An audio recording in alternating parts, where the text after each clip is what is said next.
বিএনপির শক্ত ঘাঁটি হিসেবে পরিচিত এমন আসনগুলোতে এবার বড় চ্যালেঞ্জের মুখে পড়তে হচ্ছে দলটিকে। ফলাফল ও রাজনৈতিক সমীকরণে বিএনপির বিদ্রোহী ও স্বতন্ত্র থাকায় জামায়াত জোট তুলনামূলকভাবে শক্ত অবস্থানে আছে বলে মনে করছে বিশ্লেষকরা। এবারের নির্বাচনে যেসব আসনে বড় চ্যালেঞ্জের মুখোমুখি বিএনপি, এর মধ্যে কুমিল্লা জেলা অন্যতম। এই জেলার ১১টি আসনের মধ্যে ৬টি বিএনপির হাতছাড়া হতে পারে। কুমিল্লা ১ আসনে বিএনপির সাবেক মন্ত্রী খন্দকার মোশাররফ হোসেন। আসনটি এবারও বিএনপির দখলে যাওয়ার সম্ভাবনা বেশি।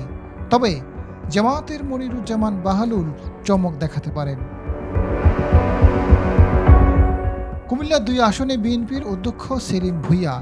আসনটিতে বেগম খালেদা জিয়ার সাবেক এপিএস আব্দুল মতিন স্বতন্ত্র হিসেবে মনোনয়ন নেওয়ায় সমীকরণ জটিল আকার ধারণ করেছে।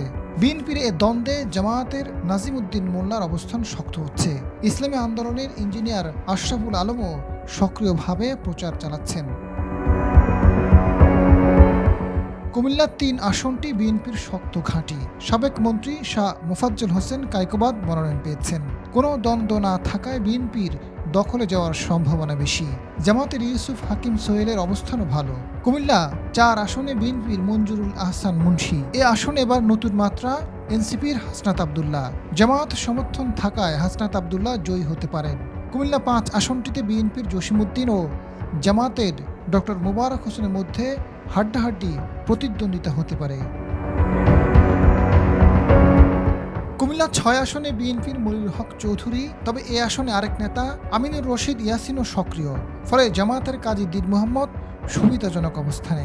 কুমিল্লা ৭ আসনে বিএনপির ডক্টর রেদওয়ান আহমেদ। এই আসনে বিএনপির নেতা আতিকুল ইসলাম শাওন স্বতন্ত্র হিসেবে দাঁড়িয়েছেন। ফলে জামায়াতের মাওলানা মোশাররফ হোসেনের অবস্থান ভালো। কুমিল্লা ৮ আসনে বিএনপির জাকারিয়া তাহের সুমন। জামায়াতের অধ্যাপক শফিকুল আলম হেলালও সক্রিয়ভাবে গণসংযোগ চালিয়ে যাচ্ছেন।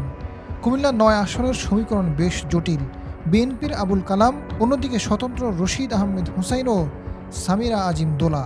ফলে জামায়াতের ডক্টর সৈয়দ একেএম সরওয়ার উদ্দিন সিদ্দিকের জয়ের সম্ভাবনা বেশি। কুমিল্লা ১০ আসনে বিএনপির আব্দুল গফুর ভূঁইয়া। স্বতন্ত্র হিসেবে মাঠে আছেন মোবাশ্বের আলম ভূঁইয়া। জামায়াতের মাওলানা ইয়াসিন আরাফাত ব্যাপক গণসংযোগ শুরু করেছেন। কুমিল্লা ১১ আসনটি ঐতিহ্যগতভাবে জামায়াতের শক্ত ঘাঁটি।